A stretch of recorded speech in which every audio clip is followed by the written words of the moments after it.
할렐루야, 반갑습니다. 서로 인사하겠습니다.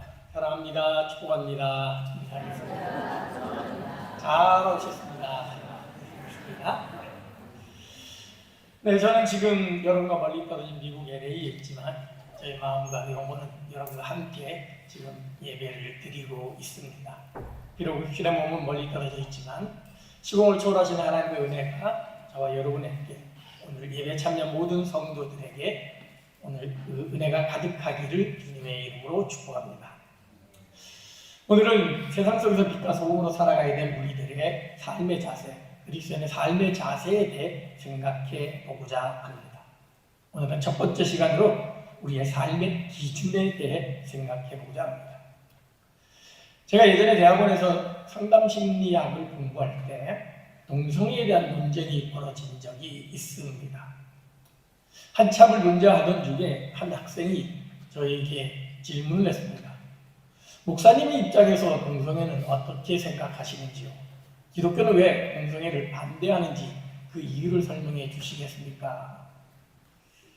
사실 이미 동성애에 대한 긍정적인 분위기가 형성되어져 있고 지성사회에서는 동성애를 거부하는 것이 편협한 사람으로, 교양 없는 사람으로 인정되는 그런 분위기에서 섣불리 말했다가는 오히려 교회나 기독교에 대해 부정적인 인식만 가득하게 해줄 것임이 분명했지만 그럼에도 불구하고 하나님 믿는, 하나님의 말씀 성경을 믿는 저로서는 이에 대한 분명한 입장을 설명해야 될 필요가 있다고 느꼈습니다. 그래서 다른 많은 것들은 차치하고서라도 이것 한 가지는 내가 분명하게 이야기할 수 있다라고 하면서 이렇게 설명했습니다. 당신들의 시대에 따라 동성애가 좋다고도 말하고 싫다고도 말한다. 불과 수백 년 전만 하더라도 동성애에 대해서는 돌로 쳐 죽이는 그런 법이 있었는데 이제 와서는 동성애는 성적 취향으로 누구나 다 받아들일 수 있는 것이라고 긍정적으로 받아들인다.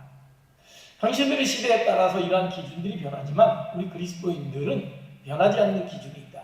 그것은 바로 성경인데 성경은 분명히 동성애는 잘못된 것이라고 선언하고 있다.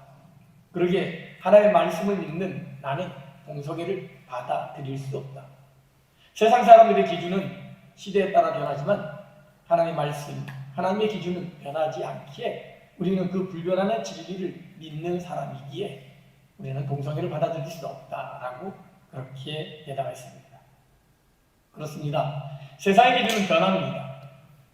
미국의 연방대법원은 2015년 6월 동성애 결혼을 합헌으로 인정했습니다. 그러므로 말미암아 전 세계에서 21번째로 동성 결혼을 허용하는 국가가 되었죠. 같은 해 우리나라 대법원은 간통죄를 위헌으로 판결함으로 말미암아 성적인 취향으로 누구든지 간통을 해도 그것은 죄가 아니다라고 그렇게 인정하는 시대가 되었습니다.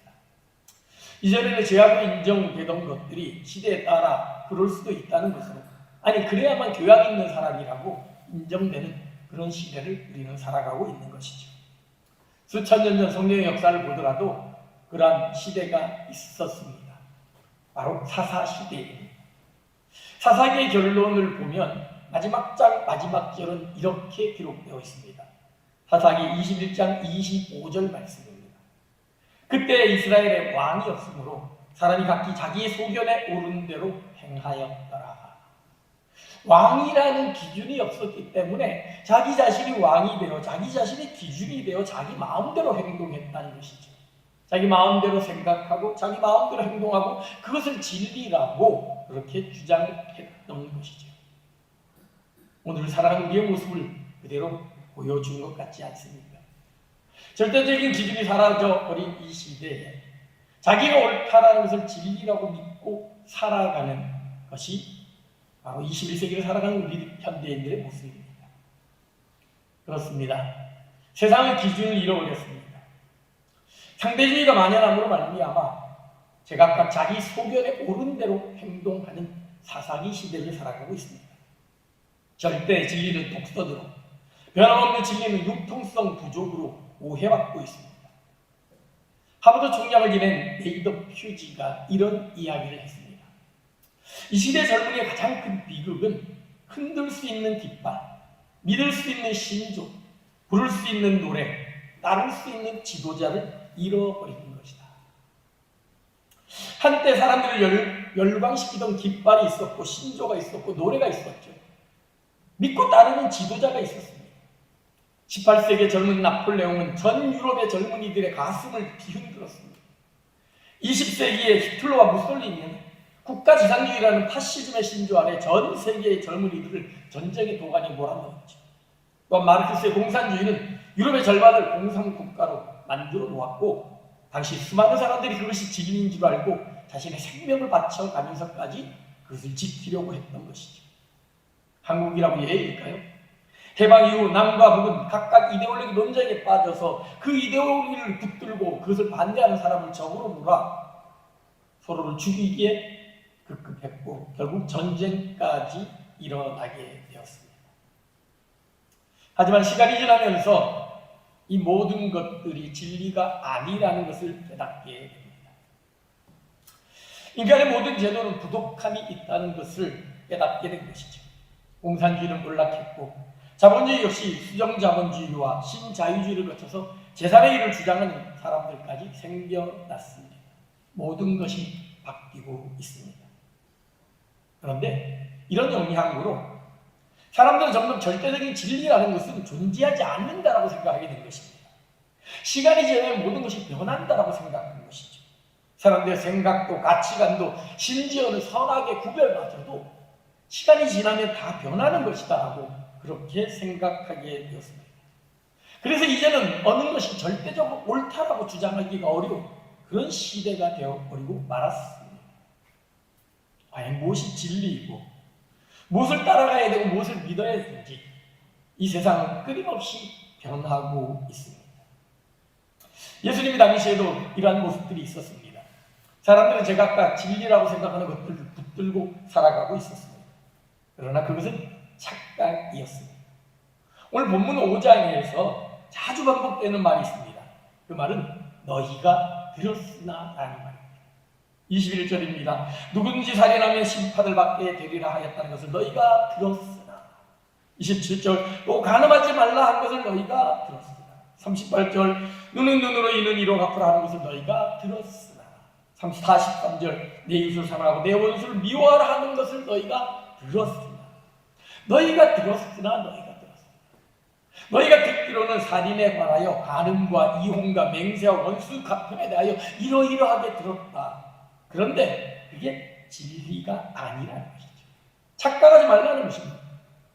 너희들이 지금까지 생각해 왔던 것들이 사실은 진리가 아닌 것을 진리인 것으로 착각하며 살아가고 있다는 것이죠. 당시 유대인들에게서 절대적으로 받아들이는 그 진리라는 그 말씀, 지금까지 바리새인들로부터 서기관들로부터 교육받았던 그 들어왔던 모든 것들이 사실은 진리가 아니라는 것입니다. 특별히 오늘 본문의 말씀을 듣고 있는 사람들은 제자들입니다. 본문의 1절을 보게 되면 그들은 하나님의 말씀을 듣기 위해 직장도 팽개치고 사업도 팽개치고 산으로 몰려들었습니다. 어느 정도 신앙도 있고 열정도 있는 그런 사람들이었습니다. 그런데 그들이 살고 있었던 그 기준이 잘못된 것이었다는 것이죠. 왜? 어떻게 예수님은 그들의 기준이 잘못되었다고 말씀하시는 것일까요? 예수님은 먼저 우리가 익숙해 있는 것들로부터 탈피할 것을 요구합니다. 너희가 들었으나 이것은 율법을 말합니다. 구약 말씀입니다. 아니 정확하게 말한다면 구약을 빙자한 제사장들의 잘못된 교훈과 전통을 의미한 것입니다. 당시 일반 백성들은 성경을 직접 읽거나 들을 수가 없었습니다. 볼 수 없었습니다. 언제나 제사장이나 서기관들을 통해 들려지는 해석된 율법, 해석된 교훈만을 들을 수 있었던 것이죠. 그러기에 예수님은 너희들이 제사장이나 서기관들을 통해 하나님의 말씀이 이러이러하다라고 들었지만 그게 아니라 나는 너희에게 말하노니 성경은 사실 이런 뜻이다라고 말씀하고 계시는 것입니다. 사실 이러한 모습은 종교개혁이 일어나기 전 중세 때까지도 계속되어 왔습니다. 하나님의 말씀은 철저히 소수의 성직자들에게만 허용된 것이었죠. 그러게 일반 회중들은 제사장이나 서기관들에 의해 해석된 말씀만을 들을 수밖에 없었던 것이죠. 안타깝게도 성경이 보급된 오늘날에도 많은 성도들이 구약시대나 중세시대를 살아가고 있습니다. 오직 제사장과 서기관, 사제들만이 성경을 읽고 그들을 통해서 하나님의 말씀을 들었던 것처럼 오늘 살아가는 우리 현대 그리스도인들이 성경을 직접 읽고 듣고 깨달을 수 있음에도 불구하고 그저 주일날 교회 한번 나와 설교 한번 듣는 것으로 해석된 말씀을 듣는 것으로 이것이 진리인 줄로 알고 착각하며 살아가고 있는 것이죠. 내 손에 성경이 들려 있음에도 불구하고 아직까지 성경 한번 읽어보지 않은 채 나는 크리스찬이라고 착각하면서 살아오고 있는 것이 우리들의 모습은 아닌지, 이러한 간접적 지식에 해석된 복음에 익숙한 우리들에게 오늘 주님은 말씀하십니다. 너희가 이러이러하다라고 들었느냐? 아니야. 나는 너희에게 말하니 사실은 이런 것이다. 간접적인 신앙에 빠져서 하나님을 직접 만나지 못한 당시에 산에 몰려들었던 수많은 제자들에게 말씀하셨던 말씀을 오늘 지금 21세기를 살아가는 우리들에게 지금 하고 있다는 것을 우리는 깨달아야 됩니다. 이렇게 해석된 말씀을 듣고 그들로부터 하나님의 뜻과는 상관없는 말씀을 들었던 그들은 결국 하나님의 말씀이 뜻하는 진정한 뜻보다는 그 해석한 사람의 뜻과 생각에 왜곡된 말씀들을 받아들이게 될 수밖에 없었던 것이죠. 본문의 21절로 43절입니다. 옛사람에게 말한 바 살인하지 말라, 누구든지 살인하면 심판을 받게 되리라 하였다는 것을 너희가 들었으나. 43절입니다. 내 이웃을 사랑하고 내 원수를 미워하라 하였다는 것을 너희가 들었으나. 여기 21절이나 43절은 출애굽기 20장 말씀과 레위기 19장 말씀을 인용한 겁니다. 그런데 여기에 하나씩 덧붙이죠. 살인하면 심판을 받게 된다는 말, 원수를 미워하다는 말은 해석자가 임의로 추가한 것입니다. 자신들의 입맛에 하나님의 말씀을 왜곡하면서 자신들의 입맛에 맞게끔 고쳐놓고 이것을 회중들에게 가르치고 이것이 하나님의 말씀이라고 그렇게 잘못 가르쳤던 것이죠. 우리는 중세 때에 면죄부가 어떻게 그 수많은 사람들에게 아무 의심 없이 받아들일 수 있을까 하는 의문을 갖게 됩니다. 면죄부 통에 동전 하나가 뚝 떨어지는 순간 네 조상이 연옥에서 천국으로 올라간다는 이 말도 안 되는 교리에 왜 그렇게 넘어갔을까? 그들은 하나님의 말씀을 직접 대할 수 없었기 때문에 사제들에 의해서 들려지는 왜곡된 말씀, 자의적으로 해석한 그 말씀이 하나님의 말씀인 줄로 착각했기 때문에 그들은 그것이 하나님의 말씀인 줄 알고 면죄부에 아무런 의심 없이 헌금을 했던 것이죠. 이러한 자의적인 해석은 결국 하나님의 뜻을 사람들의 상식 수준에 맞춰서 해석하게 됩니다.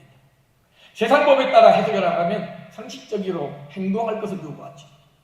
우리가 읽는 본문 중 이스라엘 사람들이 알고 있는 내용들을 모두가 일반적으로 누구나 수용할 수 있는 부분입니다. 살인하지 말라, 살인하면 심판을 받는다. 광고하지 말라, 눈은 눈으로, 이는 이로 갚아라. 이웃을 사랑하고 원수를 미워하라. 이것은 어느 누구에나 받아들일 수 있는 지극히 상식적인 수준입니다.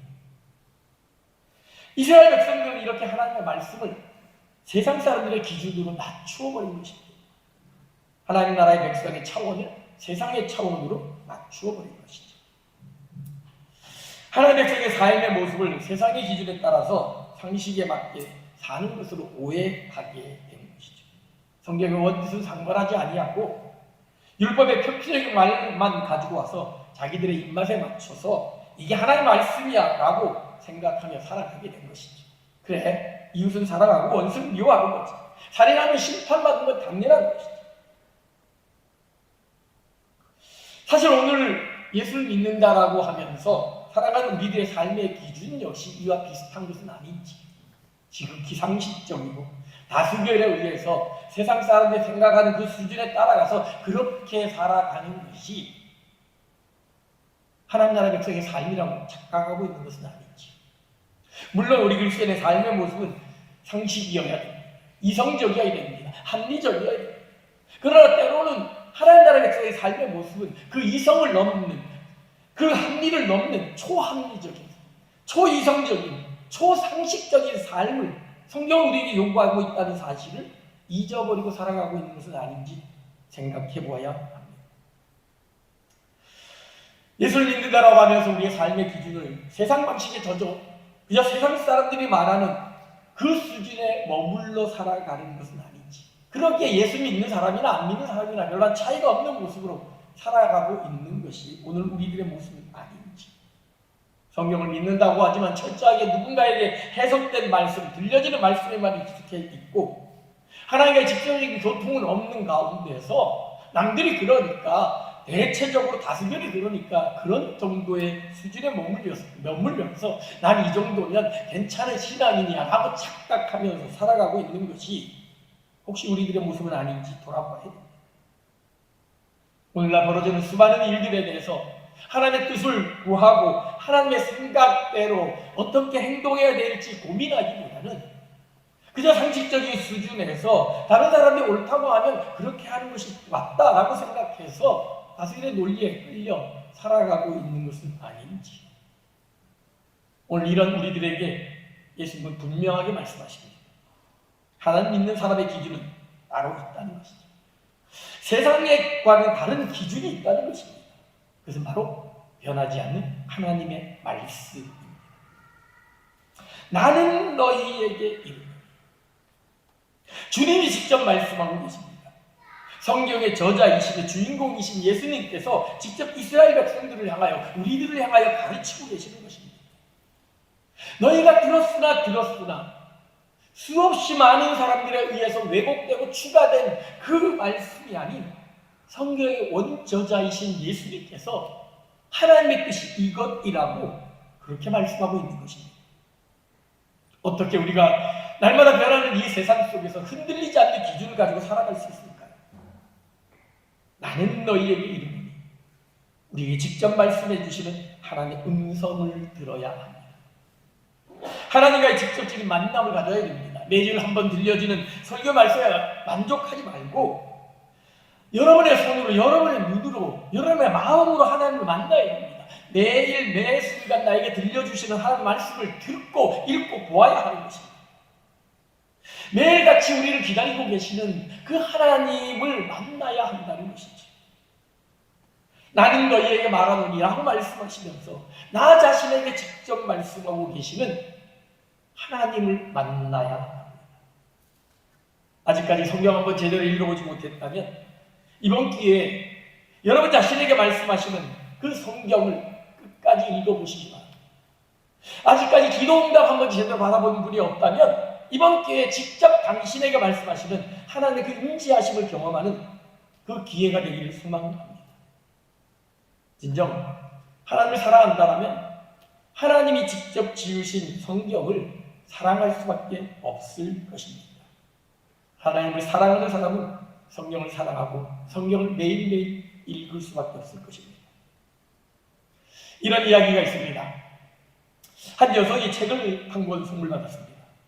조금 읽다가 집에서 그냥 던져버렸습니다.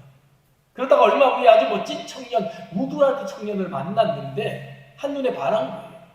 근데 그 우드라는 이름이 자기가 읽다가 던져버린 책 저자 이름과 같았습니다. 그래서 제가 얼마 전에 책을 한 권 선물 받았는데 우드 그 저자 이름이 당신하고 똑같네요. 이렇게 이야기했습니다. 그러자 그 젊은이가 웃으면서 얘기했습니다. 그거 사실 제가 쓴 책입니다. 여인의 눈동자가 바뀌었습니다. 마음이 바뀌었습니다. 다시 돌아와서 그 책을 집어들었습니다. 너무너무 재미있어졌습니다. 그 책을 읽으면서 재미에 푹 빠졌고 그러면서 그 책의 저자인 우드와 연결하게 되었고 결국 둘이 만나 결혼하게 되었다는 이야기입니다. 어떻게 무미건조하고 재미없던 책이 하루아침에 그렇게 재미있는 책으로 변할 수 있을까요? 책의 저자를 사랑하니까 책이 사랑스러워진 것입니다. 신문을 보면 잠이 오나요? 영화를 보면, 드라마를 보면 잠이 오나요? 세상을 사랑하면 세상이 재미있어집니다. 그러나 하나님을 사랑하면 하나님의 책인 성경이 재미있어집니다. 지금 주님은 우리에게 말씀하십니다. 나는 너희에게 말하노니. 사랑하는 성도 여러분, 설교 한번 듣는 것으로 만족하지 말기 바랍니다. 여러분이 직접 성경을 읽으면서 나는 너희에게 말하노니 말씀하시는 그 하나님의 뜻을 온전히 깨닫기를 소망합니다. 직접 하나님의 음성을 듣기를 바랍니다. 그렇게 하나님의 말씀을 직접 보고 하나님의 음성을 직접 듣게 될 때 우리는 세상의 기준을 넘어서서 한 차원 높은 삶을 살아갈 수 있습니다. 오늘 예수님은 말씀하십니다. 46절과 47절입니다. 너희가 너희를 사랑하는 자를 사랑하면 무슨 상이 있으리요? 세리도 이같이 하리라. 또 너희가 너희 형제에게만 무난하면 남보다 더하는 것이 무엇이냐? 이방인들도 이같이 아니하리라. 다른 사람들이 하는 건 물론 해야죠. 상식적인 수박, 이성적인 거 당연히 해야 하지만 그런다면 세상 사람과 다를 바가 없는 것 아니냐는 것입니다. 자기를 사랑하는 사람, 자기 형제가 무난하는 것은 어느 누구나 할 수 있는 일이죠. 그러나 그리스도인은 여기서 한 걸음 더 나아가 나를 미워하는 원수를 사랑해야 되고 나를 핍박하는 사람을 위하여 오히려 기도해야 한다라고 하나님 말씀하십니다. 남들이 다 하는 것은 물론 당연하거니와 그보다 그 수준에 머무는 것이 아니라 그보다 한 걸음 더 나아가 한 차원 더 높은 차원의 삶을 살 것을 말씀하십니다. 남보다 더한 것이 무엇이냐? 그렇습니다. 우리 그리스도인의 삶의 기준은 세상 기준이 아니라 하나님 나라의 기준이어야 됩니다. 세상 사람들이 하는 기본적인 윤리나 도덕은 물론 이거니와 거기서 한 걸음 더 나아가는 삶을 살아야 된다는 것이죠. 단순히 살인하고 간음하지 않는 것이 아니라 마음속으로 살인하지 말고 간음하지 말아야 됩니다. 오른뺨을 내치는 사람은 왼뺨도 내줘야 되고 속옷을 갈라고 하는 사람은 겉옷까지도 내어줄 수 있어야 되고 오리를 가자고 하는 사람에게는 심리도 동행할 수 있는 그런 사람이어야 된다는 것이죠. 눈은 눈으로, 이는 이로 갚을 권리가 우리에게 있지만 기꺼이 그 권리를 포기하고 대신 사랑으로 그 형제를, 그 자매를 감싸 안아야 됩니다. 사랑의 원자탄이라고 불리는 손양훈 목사님, 우리가 너무도 잘 아는 이야기죠. 자신의 아들을 죽인 공산당원 그 청년을 복수하고 죽이기보다는 오히려 죽은 그 아들을 대신하여 양자로 삼았습니다. 원수를 사랑으로 품어준 것이죠. 예수님은 그런 한 차원 높은 삶, 자신의 권리를 기꺼이 포기한 헌신과 섬김의 삶을 살라고, 손해보는 삶, 희생하는 삶을 살라고 우리에게 명령합니다.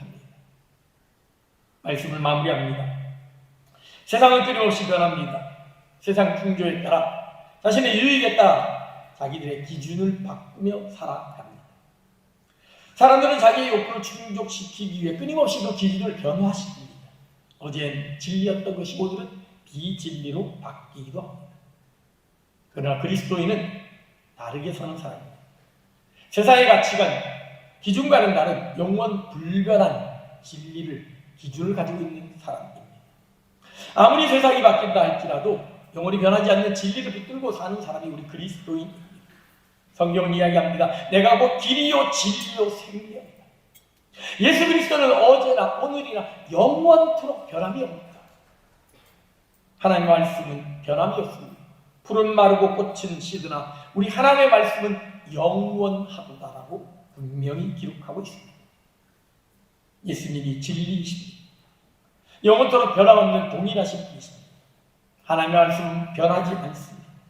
우리의 기준은 영원토록 동일하신 예수님, 영원히 변하지 않는 그 하나님의 말씀이 우리의 기준이 되어야 합니다. 아무리 세상이 시대에 따라 바뀐다 할지라도 어제는 진리가 오늘은 비진리로 바뀌고 어제는 악이던 것이 오늘은 선으로 바뀌는 그런 시대를 살아간다 할지라도 우리는 그 세상 풍조와 상관하지 아니하고 오직 하나님의 말씀, 변하지 않는 진리인 하나님의 말씀을 붙들고 살아감으로 말합니다. 어떤 세상 풍파에도 흔들리지 아니하고 당당하게 온전한 그리스도인으로 살아가는 우리들이 되기를 소망합니다. 그러기 위해서 너희가 들었으나 다른 사람에 의해서 왜곡되고 변화된 그 말씀을 듣는 것이 아니라 성경의 원저자가 기록한 하나님의 말씀을 듣으면서 날마다 그 말씀에 귀를 기울임으로 말미암아 나는 너희에게 말하노니라고 말씀하시는 주님의 음성을 듣고 오늘도 한 걸음 한 걸음 그 말씀 따라 살아가는, 그 말씀의 길을 쫓아가는 진정한 제자로 살아가는 하나님의 귀한 백성들이 되기를 주님의 이름으로 축원합니다.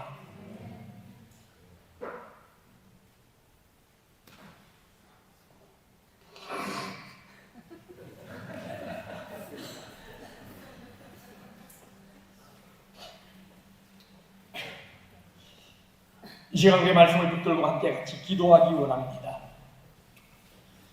하나님, 나의 기준은 무엇인지요? 나는 누구의 눈치를 보며 살아가는지요?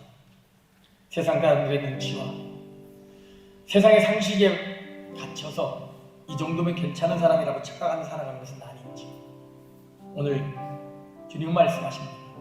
너희가 들었으나 나는 너희에게 말한다. 그 말씀은 남보다 더하는 것이 무엇이다. 무슨 이상이 세상의 가치를 뛰어넘는 것이라는 것을 말씀을 통해 깨닫게 됩니다. 주님, 세상 기준 상식에 멈추지 아니하고 하나님 말씀 앞에 온전히 순종하며 그 말씀의 길을 따라가는 제가 되기를 소망합니다. 아무리 세상이 옳다 해도 하나님의 말씀이 아니라고 하면 기꺼이 그 아니라는 진리 쪽에 설 수 있는 용기와 지혜를 허락하여 주셔서 세상의 더러움에 묻혀 사는 것이 아니라 빛으로 소금으로 세상을 바꾸고 변화시키는 그런 빛의 자녀로 소금의 자녀로 살아가는 제가 되게 하여 주시옵소서.